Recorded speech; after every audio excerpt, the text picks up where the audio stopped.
आज मैं Dubai market के बारे में एक बहुत इंपॉर्टेंट पॉइंट एक्सप्लेन करने के लिए जा रहा हूं और मैं रिकमेंड करूंगा आप ये वीडियो पूरी देखें। आपको दुबई की मार्केट समझ में आ जाएगी कि आप यहां पे कैसे ज्यादा सैलरी अर्न कर सकते हैं। अपनी रीसेंट वीडियोस के अंदर मैंने थोड़ी सी लोगों को इंडिकेशन देने की कोशिश की उनकी मोटिवेशन के लिए कि मैं यहाँ पे कितनी सैलरी लेता हूँ। एग्जैक्ट तो मैंने नहीं बताई, कुछ सालों की पहले वाली सैलरी मैंने बताई ताकि लोगों को आइडिया हो कि यार यहाँ पे कितनी सैलरीज है। Because contradictory to the believe that the people are having in their minds कि यार यहाँ पे सैलरी भाई 3,000, 4,000, 5,000, 10,000 और 15,000 होती है, विच इज एब्सोल्युटली रॉन्ग। आप थोड़े से भी रीजनेबल लेवल के ऊपर हैं तो बहुत जबरदस्त सैलरीज होती हैं।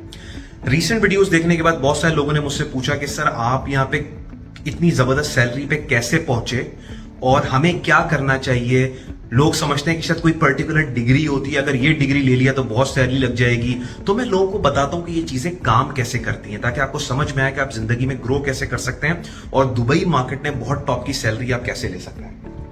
दुबई की मार्केट में जितनी भी कंपनीज होती हैं मैंने उनको 5 हिस्सों में डिवाइड किया है, ठीक है।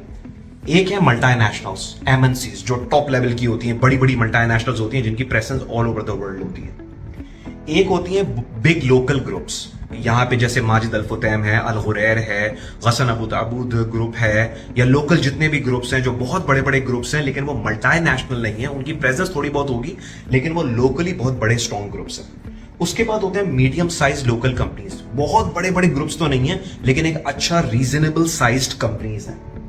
फिर एक होती है स्मॉल कंपनीज, जो छोटी छोटी कंपनीज यहां पे हैं, मतलब 100, 150 या 50 एम्प्लॉयज की कंपनीज हैं। और उसके नीचे यहां पे होती है जिसको मैं कहता हूं सेठिया कंपनीज।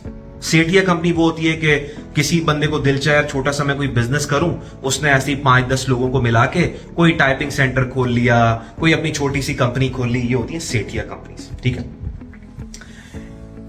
एक क्वेश्चन है मेरा यहाँ पे बीच में, आपको क्या लगता है इन तमाम कंपनीज के अंदर सबसे ज्यादा सैलरीज बंदे को कहां मिलती होंगी?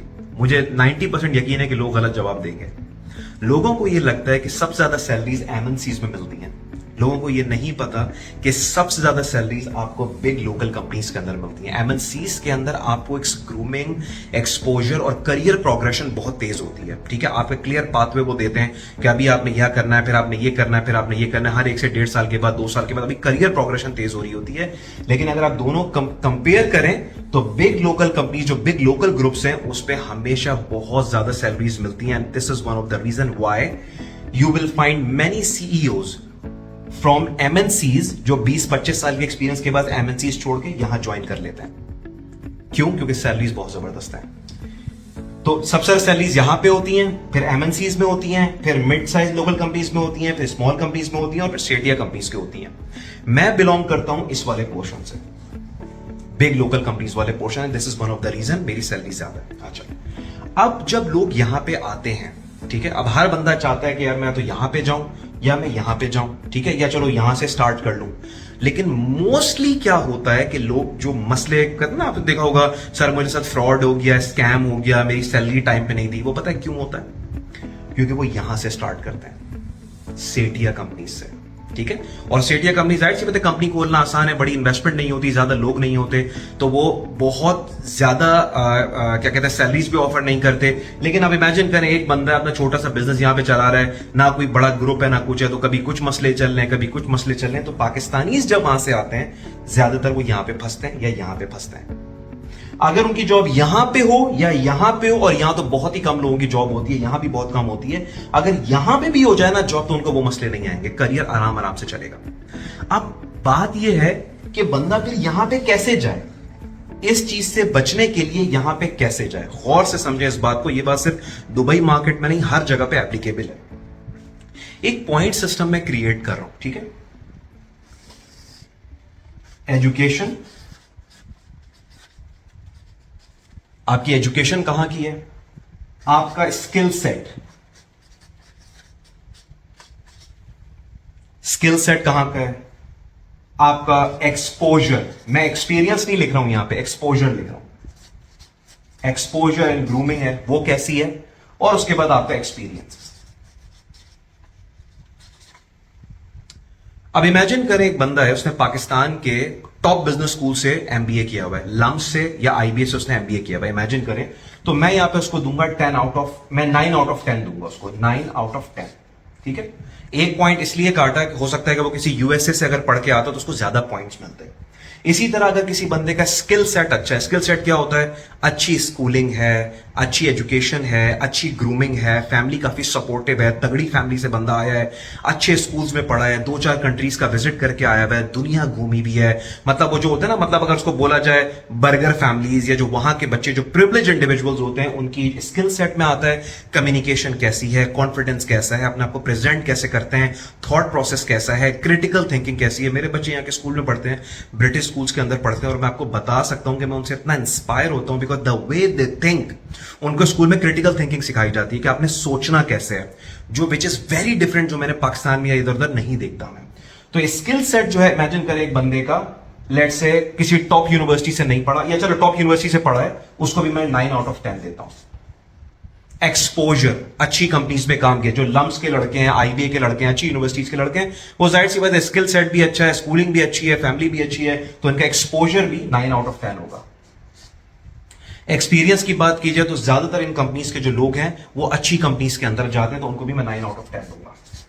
तो ये 40 के अंदर से ये 36 पॉइंट्स हो गए। 36 पॉइंट्स वाला बंदा इधर जाएगा, 36 पॉइंट्स वाला बंदा इधर जाएगा।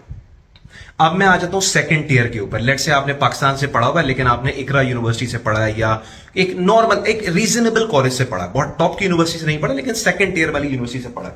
तो आपकी यहां पे क्या आ जाएगी, एजुकेशन के अंदर 7 आउट ऑफ 10 आ जाएगा, स्किल सेट के अंदर भी तकरीबन 6 आउट ऑफ 10 आ जाएगा, एक्सपोजर के अंदर भी 6 आउट ऑफ 10 आ जाएगा, एक्सपीरियंस के अंदर भी 6 to 7 आउट ऑफ 10 आ जाएगा। तो आपका स्कोर तकरीबन ये बनेगा 27-28 वाले मोस्ट प्रॉब्ली 28 पॉइंट के साथ यहां पे जाएंगे, या 28 पॉइंट के साथ वो यहां पे जाएंगे। इसी तरह अब आप इसको नीचे लेके चलते चले जाएं। किसी बंदे ने एक नॉर्मल से बीकॉम किया हुआ है, नॉर्मल सा बीए किया हुआ है, वो प्राइवेटली कर लिया जाके, तो उसके एजुकेशन में नंबर क्या होंगे, 3 आउट ऑफ 10। स्किल सेट, जाहिर सी बात है जब आप एक अच्छी एनवायरनमेंट में नहीं जाते, आपका स्किल सेट डेवलप थोड़ी होता है। स्किल सेट डेवलपमेंट के लिए आप कहीं पे जाना पड़ता है ना, किसी बड़े ग्रुप्स में काम करना पड़ता है, अच्छी इंटर्नशिप्स करनी पड़ती हैं, अच्छी यूनिवर्सिटीज में पढ़ना पड़ता है। स्किल सेट भी खास डेवलप नहीं हुआ, 4 आउट ऑफ 10 आपने दे दिया यहां पे। एक्सपोजर की अगर बात की जाए, चूंकि आपकी एजुकेशन और स्किल सेट अच्छा नहीं है, आप किसी एमएनसी में नहीं जा सकते, कहीं और नहीं जा सकते, छोटी कंपनीज में आप जाएंगे, वहां भी आपका 4 आउट ऑफ 10 आपका यहां पे होगा।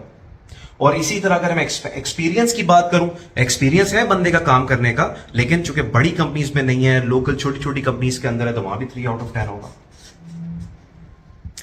अब जो ये वाले लोग हैं, ये फिर आते हैं, लकी हैं थोड़े से, रेफरेंस चल गया तो वो यहां पे चले जाते हैं, बट मोस्ट प्रॉब्ली वो यहां पे जाते हैं। जब मैं बार बार लोगों से कहता हूं ना अपनी वीडियोस के अंदर, तैयारी करके आए, स्किल सेट के ऊपर काम करके आए, मैं जब लोगों से कहता हूं कि 4 चीजें हैं जो दुबई में जॉब क्रैक करने की जो इक्वेशन है, आपका रिज्यूमे अच्छा बना हुआ होना चाहिए, आपकी इंटरव्यू की प्रिपरेशन होनी चाहिए, कम्युनिकेशन स्किल्स रीजनेबल होनी चाहिए, नेटवर्किंग अच्छी होनी चाहिए।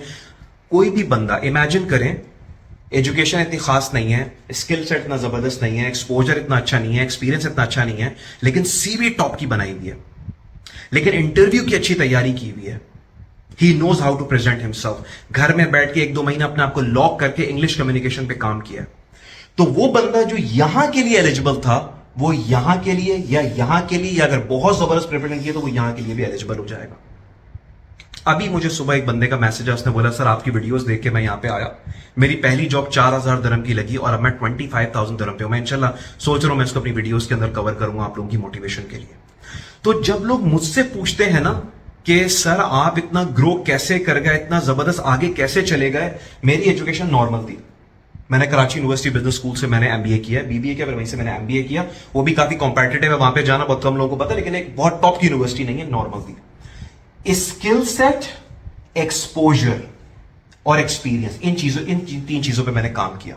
स्किल सेट के ऊपर ये लो नॉर्मल था ना, तो मैंने इस चीज के ऊपर काम किया, कम्युनिकेशन स्किल्स को बेहतर किया, इंग्लिश स्पीकिंग स्किल्स को बेहतर किया, I know how to present, intellectual, मैंने बुक्स पढ़ी हैं, अपने आपको इंटेलेक्चुअल बनाया, जो मैंने कल की वीडियो में बताया था कि पर्सनल डेवलपमेंट के ऊपर कैसे काम करते हैं। तो जब आपकी जॉब्स होती है ना डिफरेंट कंपनीज के अंदर, तो वो इस वजह से होती हैं कि वो कॉम्बिनेशन होता है आपकी एजुकेशन का, आपके स्किल सेट का, एक्सपोजर का, एक्सपीरियंस का। जितनी जबरदस्त एजुकेशन है, जितना अच्छा स्किल सेट है, जितना अच्छा एक्सपोजर है, जितना अच्छा एक्सपीरियंस है, उसके जो पॉइंट्स आपको मिलेंगे ना, टॉप के पॉइंट्स आप एमएनसी में चले जाएंगे, बिग ग्लोबल ग्रुप में चले जाएंगे।